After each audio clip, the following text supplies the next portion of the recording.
Si Jana at Anthony ay isa sa mga sikat na magkasintahan dahil sa mataas na estado at pamumuhay ng dalawa. Sila ay magkasintahan na nagpapaulan ng pagmamahal sa isa't isa, ngunit hindi may kakailang marami ding bagay na hindi mapagkaunawaan ng dalawa.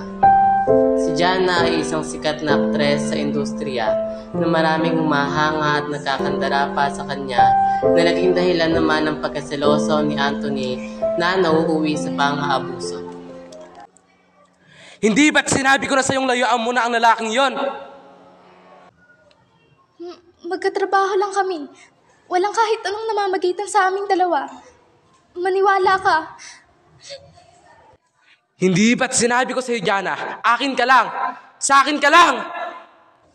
Hindi na lang maiwasang maiyak ni Jana at tanungin kung ano ba ang mga naging kasalanan niya at pagkukulang niya para danasin ang lahat ng mga paghihirap na iyon. Sa paglibas ng gabi, lasing na umuwi si Anthony at palabog na binuksan ang pintuan.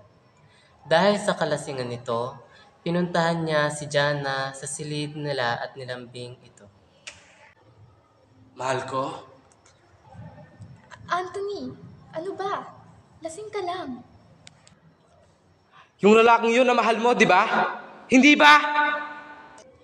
Agresibong wika nito at hinila si Jana hanggang sa sala. Ano ba? Nasasaktan ako! Anthony! Hinawakan ni Anthony si Jana sa katawan at pinagbantaang ilalaglag ito sa hagdan. Sige, ilaglag mo. Mas gugustuhin ko pang maging ganito kaysa mabuhay ng kapiling ka. Sige, ituloy mo! Malakas na wika ni Jana habang umiiyak, ngunit mababakas na natatakot siya sa anumang pwedeng mangyari sa kanya. Ganito mo ba talaga kaayaw sa akin? Ganito ba talaga? Ha? Nagtatakang wika nito at ibinaba si Jana. Oo! Oo! Ayoko sa'yo! Ayoko na sa'yo, Anthony! Malakas na sagot ni Jana habang umiiyak. Kasabay naman nito ang paghila ni Anthony kay Jana hanggang sa kanilang kwarto at inilak ang pinto. Tinanggal nito ang kanyang sintron at inilatigo sa katawan ni Jana.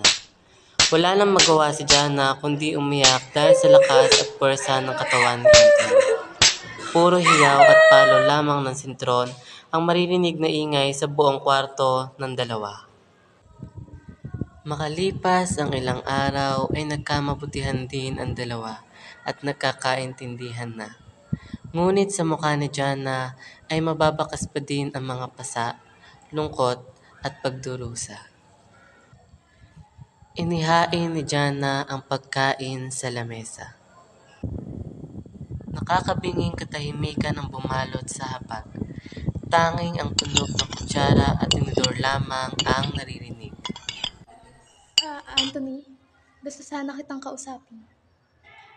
Nag-aalinlangan na wika nito dahil alam niya kung ano ang pwedeng mangyari kung ipagtatapat niya ang nararamdaman niya. Gusto sana kitang tapatin, yung tungkol sa ating dalawa. Wika ni Jana na naging dahilan sa pagtigil ni Anthony sa pagkain. Walang kahit anong ekspresyon na ikinatakot naman ni Jana.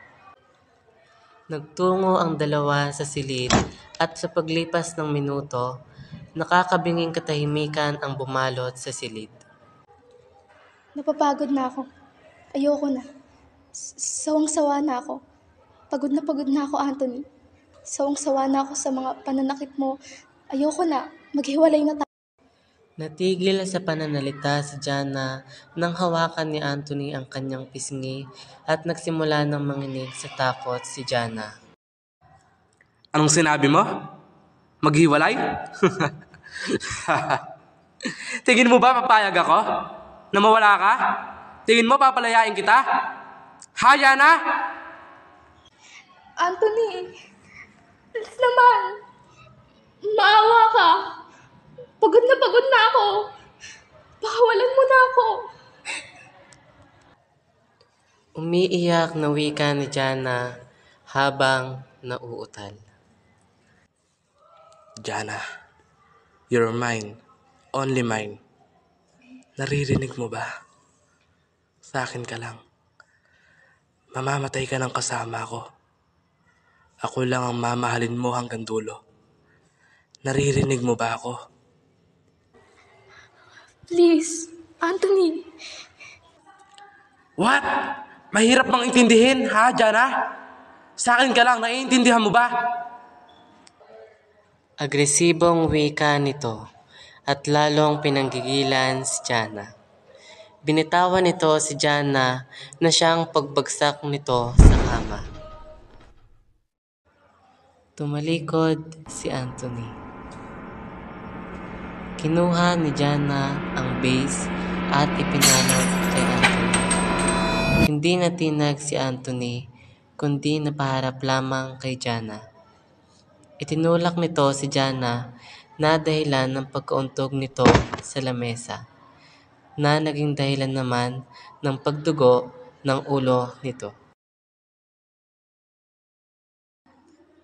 Agresibong nagalit si Anthony at kinuha ang nabasag na base at itinusok ito sa tiyan ni Jana.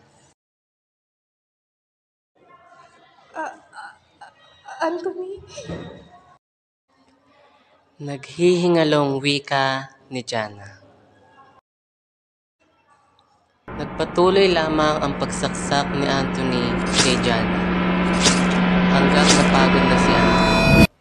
Puro paghangos at iyak ang pumalibot sa buong silid hanggang sa hindi na humihinga si Jana at mawalan na ng buhay. Sinabi ko naman sa'yo, hindi ba? Sa akin ka lang, Jana.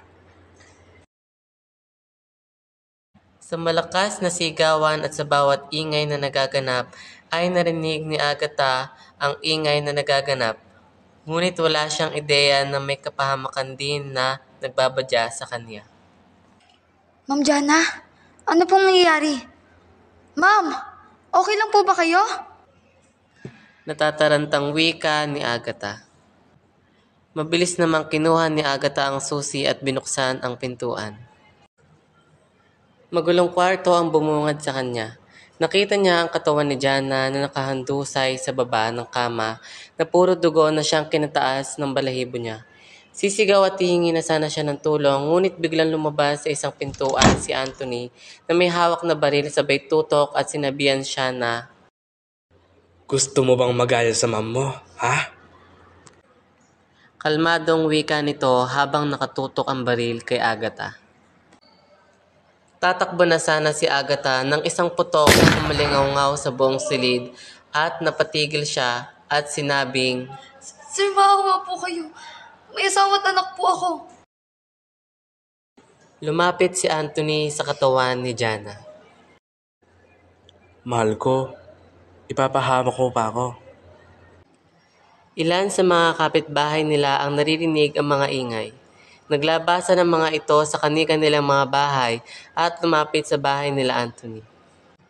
Ilan sa mga ito ay nagsisindihan ang mga ilaw at itinututok sa silid ni Jana at Anthony kung saan nangyari ang trahedya. Walang kaalam-alam ang mga ito sa trahedyang naganap sa gabing iyon. Diyos ko po, ano na kaya yung nangyari? Ano na naman kaya ang naganap? Ano ba yung mga putukan na yon? Ko, magpatawag na kayo ng pulis. Kanina pa yung bahalilan na yan. Ay oo, naku, nakakatakot. Ilan sa mga yan ang narinig ni Anthony, kaya naman nagmamadali siyang buhatin si Jana.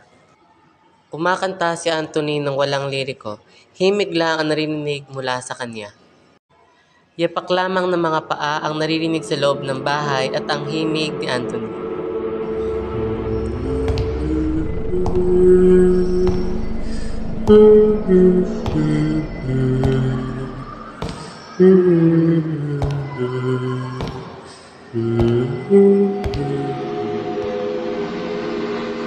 Pinapala ni Anthony ang lupa at semento na gagamitin pang libing kay Jana.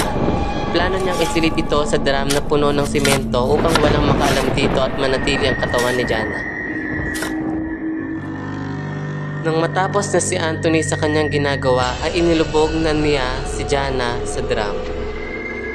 Habang buhay kang sa akin lang. Habang buhay kang mapapasakin. Sa akin ka lang, Jana. Sa akin ka lang, mahal ko.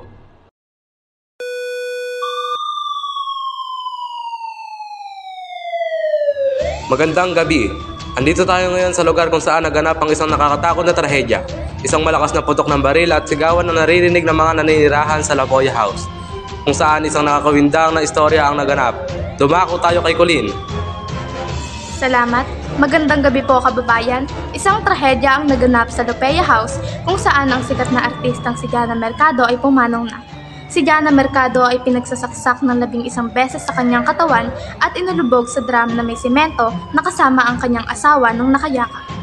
Hindi kapani-paniwalang ang aktres na pumanaw ay pinatay ng kanyang sariling asawa na si Anthony Suarez, na tagapagmana ng isang sikat na kumpanya.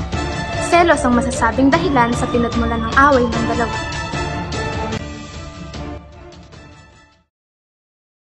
Kate Villanueva bilang Jana Mercado, Yari James Ramos bilang Anthony Suarez, Nicole Ann Sumang bilang Agatha, Daniel Villanueva bilang narrator, Andrea Bacolod bilang director, Adrian Villar, Micah De La Cruz, Abigail Guzman bilang aspektong technical, Jan Ray Ponce bilang editor.